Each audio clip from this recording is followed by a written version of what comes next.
समस्त दर्शक एवं भक्तवृन्दहरू यहाँहरू सम्पूर्णमा महाभारत कथाको भाग 12 मा हार्दिक सुस्वागतम एवं म कार्यक्रम प्रस्तुता कुबेर सुवेदीको तर्फबाट जय श्री राधे जय श्री कृष्ण अर्पण गर्दै हामीले महाभारतको कथामा भाग 11 सम्मका कथाहरू श्रवण गरिसकेका छौं। अब भाग 12 मा हामी प्रवेश गरिरहेका छौं, जहाँ महाभारतको युद्धको नियम र महाभारतको युद्ध प्रारम्भ हुन्छ। यहाँहरू सबैले यस महाभारतको कथालाई अति नै आनन्दका साथमा श्रवण गरिदिनु भएको छ, राम्रा मिठाहरू कमेन्ट गरिदिनु भएको छ र यो महाभारतको कथाका सार संक्षिप्त कथाहरू श्रवण गराउँदै हामी आध्यात्मिक र महाभारतभित्र भएका धर्म अर्थ काम मोक्ष संसारका अनि संसारको सबैभन्दा धेरै ठुलो महाकाव्य वेद व्यासले रचना गर्नुभएको यस महाकाव्यका केही सार संक्षिप्त कथाहरू श्रवण गर्ने सौभाग्य प्राप्त गरिरहेका छौँ। कौरव र पाण्डवहरूबाट अब महाभारतको युद्ध हुने निर्णय नै भयो। युद्ध हुनुभन्दा अगाडि युद्धको लागि केही नियमहरू बनाइयो र दुवै तर्फका सेनापतिहरू मिलेर युद्धको नियम प्रकार तय गरियो। युद्धका नियमहरू के थिए मुख्यतया भनेर भन्दा पहिलो नियम थियो युद्ध निश्चित समयमा आरम्भ हुन्छ र निश्चित समयमा नै सकिन्छ, तर अन्धाधुन्दा रूपमा युद्ध नरहने, त्यस्तो गर्न नपाइने, निश्चित समयबाट सुरु हुने र निश्चित समयमा नै युद्ध समापन गर्ने तय गरियो, पहिलो नियम बनाइयो। दोस्रो नियम दुवै तर्फका सेनापतिहरूबाट बनाइयो, युद्ध बन्द भए पछाडि दुवै पक्षका मान्छेको मित्रताको व्यवहार गर्ने, शत्रुवत व्यवहार नगर्ने। लडाईँमा जति युद्ध भयो भयो, तर युद्ध सकिने बित्तिकै फेरि शत्रुवत व्यवहार हुँदैन, मित्रवत व्यवहार हुनु पर्दछ। अर्को नियम बनाइयो, तेस्रो नियम वाकयुद्धको मुकाबला वाकयुद्धले नै गर्ने। जसले अरूले अरूलाई गाली गरिरहेको छ त्यही शब्दमा नै बोल्ने। शस्त्रको मुकाबला शस्त्रले नै गर्ने, जो शस्त्र प्रहार गरिरहेको छ ऊ माथि शस्त्रै लिएर जाने। वाकयुद्ध गर्नेसँग शस्त्र युद्ध नगर्ने। अर्को नियम तय गरियो, परस्पर समान पराक्रम राख्नेवाला पुरुष नै एक अर्कासँग युद्ध गर्न सक्छन्। जो सेनाको घेराबाट बाहिर हुन्छ उसमाथि प्रहार गर्न नपाइने महाभारतको अर्को नियम बनाइयो युद्ध हुनुभन्दा अगाडि। अरू नियमहरू बनाउँदै दुवै सेनापतिहरूले बनाए, रथवालासँग रथवाला नै लड्ने, हात्तीमा चढ्नेवालासँग हात्तीमा चढ्ने नै लड्ने, अनि मुक्काबाजी खेल्नेसँग मुक्काबाजी नै लड्ने, पैदल सैनिकसँग पैदल नै लड्ने, हात्तीमा बसेकोले उसलाई आक्रमण नगर्ने, रथमा बसेकोले पैदल हिँडेकोलाई आक्रमण नगर्ने र दल र इच्छा अनुसार युद्ध गर्न पाइन्छ, यो नियम बनाइयो।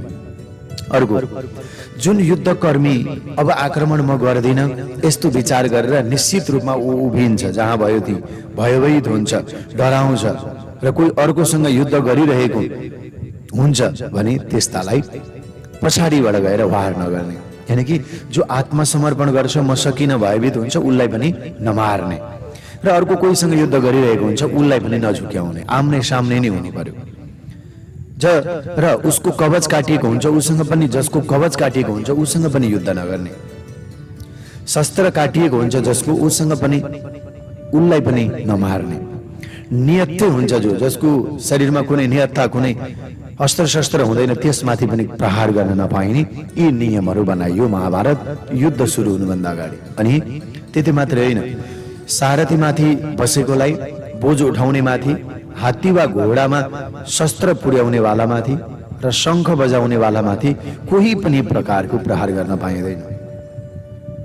अनि यस्तो प्रकारले सेनापतिहरूद्वारा दुवैतिरबाट युद्धको केही नियम र तालिकाहरू बनाइयो।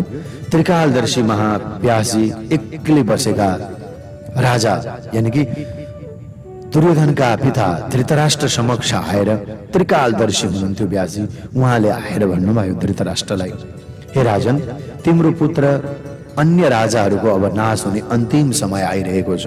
वेदव्यासजीले भन्नुभयो, किनकि उहाँलाई थाहा हुन्थ्यो, उहाँले तिनै कालको कुरा अब के हुँदैछ राम्रोसँग स्पष्ट थाहा पाउनु भएको थियो। त्यसैले धृतराष्ट्रलाई भन्नुहुन्छ, राजन, तिम्रा पुत्र र अन्य राजाहरू तिम्रा पुत्रका पक्ष लिने सबैको नाश हुने बेला आइरहेको छ। हो, यदि तिमी यी कौरव र पाण्डवहरूको बीच हुनेवाला भयंकर संग्रामलाई के हेर्न चाहन्छौ भन।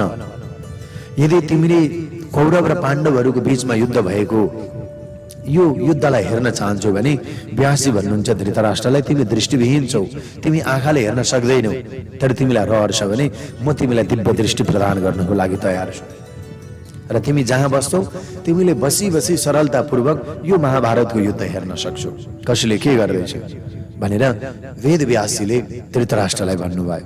धृतराष्ट्रले धैर्यसँग भने, हे मुनि श्रेष्ठ, के म आफ्नै परिवार र आफ्नै पक्षका मानिसलाई मर्दै गरेको कसरी हेर्न सक्छु? यी आँखाले कदापि पनि हेर्न सक्दैन व्यासजी, किनकि दुवैतर्फ मेरा आफ्नै नै भाइ भाइ नै छन्, यहाँ अरू को छ र? त्यसैले धृतराष्ट्रले भने, म आफ्ना पक्षका मानिसहरूलाई मर्दै गरेको हेर्न कसरी सक्छु र? नाही व्यासजी, मलाई दिव्य दृष्टि चाहिँदैन। मुनिवर, यस्तो शक्ति मसँग कहाँ? धृतराष्ट्र भन्छन्, तपाईले मलाई दिव्य दृष्टि दिनु अनि अन्यथा यी महाभारतमा यो रणसङ्ग्राममा खुन बगिरहेको म यो आफ्नो आँखाले कसरी हेर्न सक्छु? बस म त यही सञ्जयबाट बरु जे जति भन्छन् यिनैबाट सुन्न तयार छु। तपाईलाई बरु मलाई दिव्य शक्ति दिने साटो तपाई यिनै सञ्जयलाई दिव्य दृष्टि दिनुहोस्, जसले मलाई ठीक ठीक महाभारतको युद्धमा के भइरहेको छ यिनले नि मलाई समाचार दिनेछन्, सुनाउनेछन्, तर मलाई दिव्य दृष्टि चाहिएन जसले म महाभारतको युद्ध हेर्न सकूं। वेदव्यासजीले भन्नुभयो, ठिक छ धृतराष्ट्र, तिम्रो इच्छा पूरा हुनेछ। सञ्जय तपाईको मनोकामना पूरा गर्नेछ, म आशीर्वाद दिनेछु, सञ्जयलाई दिव्य दृष्टि दिनेछु भनेर व्यासजीले उनलाई दिव्य दृष्टि प्रदान गरिदिनु भयो धृतराष्ट्रको साथौं सञ्जयलाई। यस्तो भनेर व्यासजी अगाडि हिँड्नुभयो। सञ्जय युद्धको नियम तय भए पछाडि के भयो? धृतराष्ट्रले सोधे। युद्धको नीति निश्चित भइसके पछाडि भीष्म पितामहले 1,00,000 हात्तीहरूको घेरा बनाए, जसमा एक एक हात्तीका साथै 100 रथ अनि एक एक रथसँग 100 घोडा, प्रत्येक घोडाका साथ 10 धनुषधारीहरू, हरेक धनुषधारीका साथ 4 तरवार ढाल लिएका थिए। भगवान श्री कृष्णले रथलाई सेनाको बीचमा राखेका थिए। यहाँबाट उनले अर्जुनलाई कौरव सेनाको बीचमा उभिएका भीष्म पितामहलाई देखाए। अर्जुन रथबाट ओर्लिएर भगवती कल्याणीको पूजा गरेर विजयको कामना गर्न लागे। माँ भगवती कल्याणी देवीको आरती गरे अर्जुनले। देवीले खुसी भएर अर्जुनलाई साक्षात दर्शन दिनुभयो। कल्याणी देवीले र नारायणको कृपाबाट विजय प्राप्ति र आशीर्वाद दिनुभयो माँ भगवतीले। अर्जुनले एक दृष्टि आफ्नो अगाडि उभिएका कौरव सेनामाथि दिए। तब उनले अगाडि सबै आफ्ना सम्बन्धी पनि देखे। उनको हातमा समातेको धनुष बाण काप्न थाल्यो। उनी आश्चर्यपूर्वक श्री कृष्णतर्फ हेरिरहेका थिए। रणक्षेत्रमा धर्मवीर युधिष्ठिर अचानक आफ्नो रथबाट तल उत्रे यत्तिकैमा धर्मराज युधिष्ठिर त्यो रथबाट एकाएक तल ओर्लिनु भयो र उनले आफ्नो कवच पनि उतारे। युधिष्ठिरले त्यहीँनेर दुवै हात उठाए। धर्मराज युधिष्ठिरले कौरव सेनामा छिट्टै घुस्दै गए। कौरव सेनाहरूको बीचमा धर्मराज युधिष्ठिर गए। उताबाट त युद्धको बिगुल बजिरहेको थियो। युद्धको अब अन्तिम नै तयारी थियो। यस्तोमा शत्रुका हजारौं तीरहरू पनि एकैसाथ युधिष्ठिरलाई मुटुमा छेड्ने गरी पनि लाग्न सक्थ्यो। तर युधिष्ठिरले दर्शकवृन्दहरू यसको प्रभाव नगरिकन एकाएक कौरवका सेनाहरूको बीचमा नियत्था गए। सारा पाण्डवहरू आश्चर्यले धर्मपुत्रलाई हेरिरहेका छन्। युधिष्ठिरलाई के भयो? दादालाई के भयो? हाम्रो दादालाई के भयो? किन उनी आफ्नो प्राण खतरामा राख्दैछन्? कौरवको सेनामा घुस्नु कुनै राम्रो कुरा थिएन। हाम्रो दादा युधिष्ठिरलाई के भएको छ? पाण्डवका भाइहरू अनेक कुरा गरिरहेका थिए, तर युधिष्ठिर त हावा जस्तै गरेर हिँडिरहेका थिए। मृत्युको डर त उनीभन्दा धेरै पर थियो। डरै थिएन। अर्जुन र भीम आफ्नो दाइलाई खतरामा देखेर उनको पछाडि पछाडि दौडिए। पाण्डवलाई यस हालतमा देखेर सबै हैरान थिए। धर्मराज पर्खिनुहोस्, दादा पर्खिनुहोस्, तपाईँ किन स्वयं मृत्युको मुखमा जाँदै हुनुहुन्छ? तर उनले कसैको आवाज सुनेनन्। धर्मराजमाथि कुनै पनि असर परेन। दर्शकवृन्दहरू, उनी त हिँडिरहेका थिए, दुवै हात माथि उठाउँदै नियत्था हिँडिरहेका थिए। उनको पछि पछि अरू भाइहरू पनि दौडिन थाले। यिनलाई यो अवस्थामा देखेर स्वयं श्री कृष्ण पनि पछि पछि दौडिन लाग्नुभयो। धर्मराजलाई के भएको छ आज? तर श्री कृष्णले जानिसक्नु भएको थियो। धर्मराज नै हुन्, युधिष्ठिर नै हुन्। यिनी जस्तो नभूतो न भविष्यति अरू को भयो र? तब अर्जुनसँग भन्नुभयो, हे वीर, तिमी युधिष्ठिरको चिन्ता नगर। उनले हात जोडेर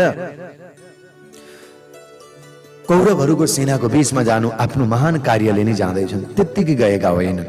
फेरि अचानक युधिष्ठिर को पछि लाग्न छोडेर फर्किनु भयो श्री कृष्ण अर्जुनलाई लिएर। सबैजना अचानक नै युधिष्ठिर द्रोणाचार्य गुरुको अगाडि गए, भीष्म पितामहको अगाडि गए, कृपाचार्यको अगाडि गए, दुवै हात जोड्दै मामा शल्यको रथ अगाडि आएर बारम्बार मामालाई प्रणाम गर्न थाले।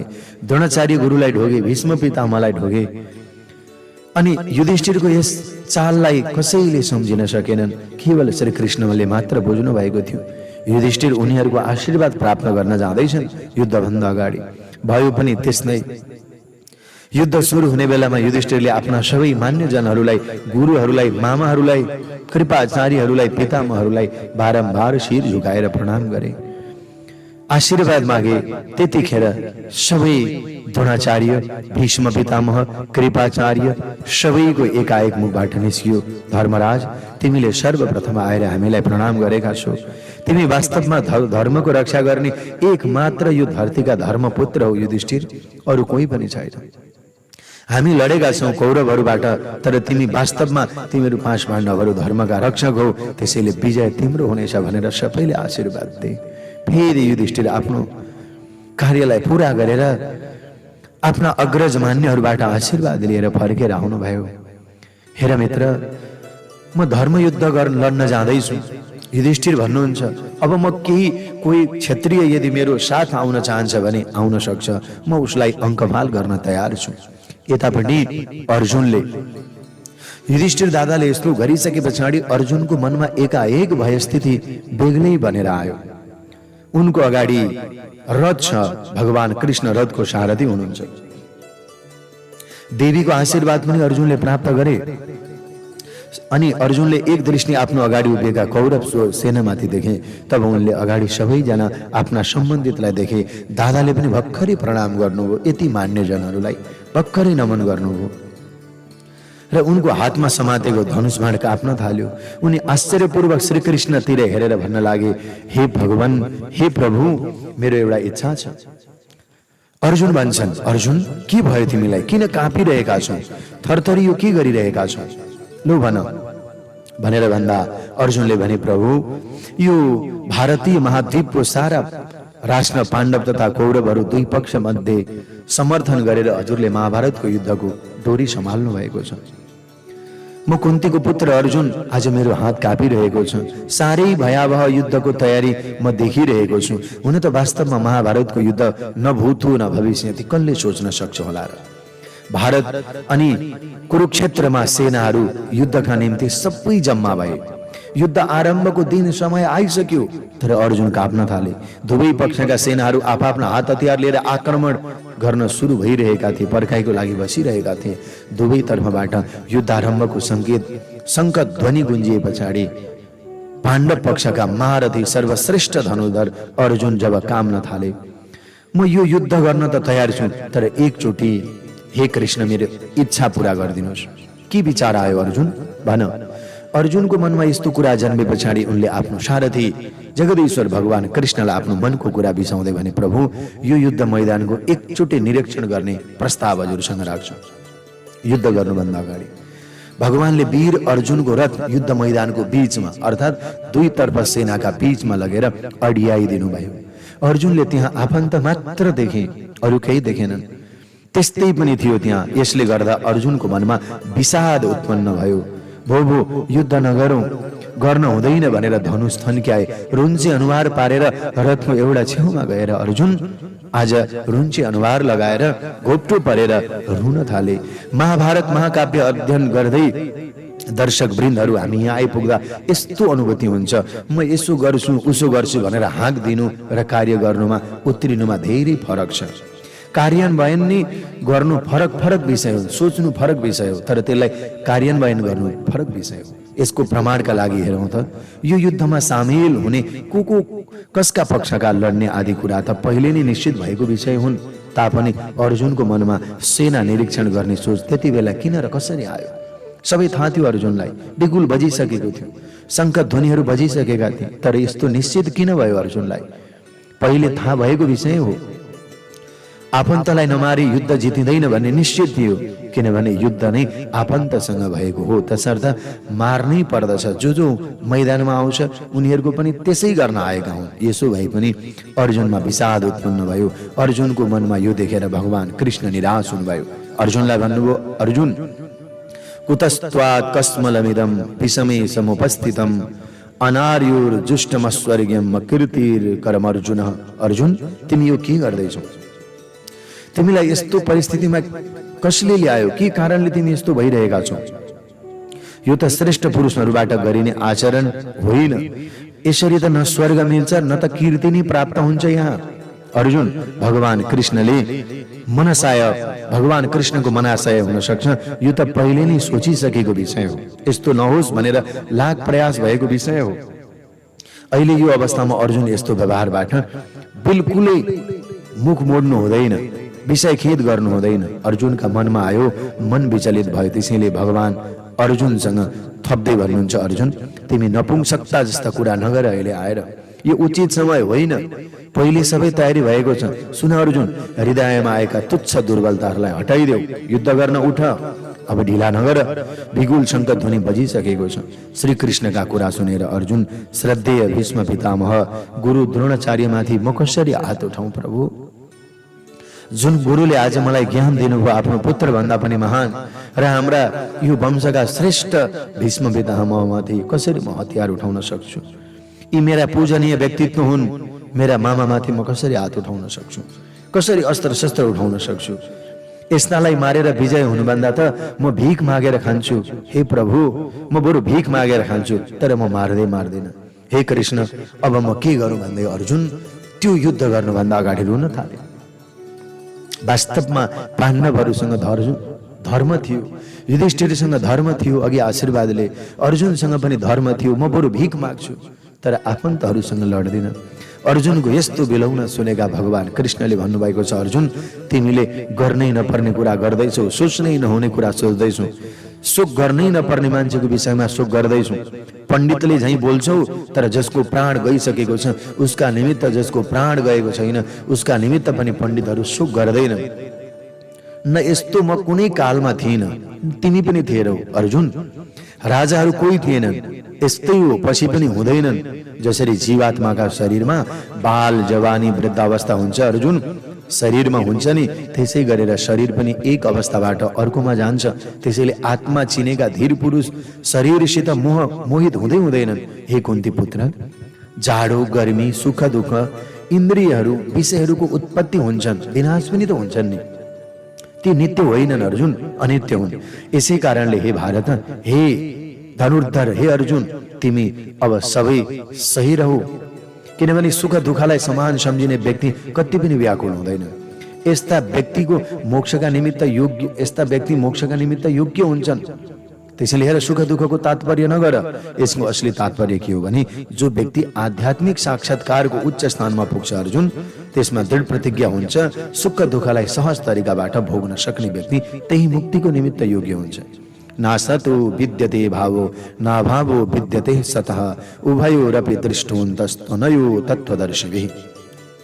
अर्जुन, उदासीनताले निम्त्याएको विषयमा भगवान अर्जुनका बीचमा जुन वार्ता भयो दर्शक वृन्दहरू, भगवान कृष्णले अर्जुनले विषाद गरिसके पछाडि त्यो महाभारतको युद्धको बीचमा श्री कृष्णले जुन अर्जुनलाई ज्ञान दिनुभयो, वास्तवमा त्यो आज विश्वको चर्चित ज्ञान, ती विषय वार्ताहरूलाई नै आज हामी श्रीमद् भगवद गीता भनेर भन्दछौँ।